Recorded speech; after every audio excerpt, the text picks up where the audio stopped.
അസ്സലാമു അലൈക്കും. അപ്പോൾ എല്ലാവർക്കും ഉപ്പാസ് കിച്ചൻ്റെ വക ഈദ് മുബാറക്.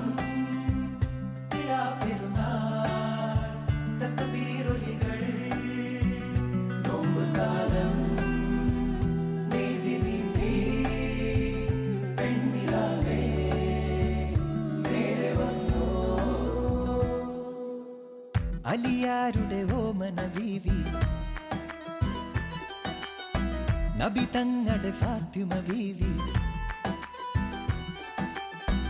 അലിയാരുടെ ഓമന ബീവി, നബി തങ്ങളുടെ ഫാത്തിമ ബീവി.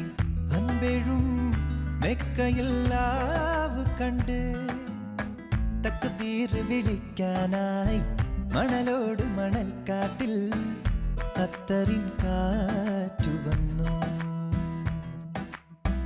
അലിയാരുടെ ഓമന ബീവി, നബി തങ്ങളുടെ ഫാത്തിമ ബീവി.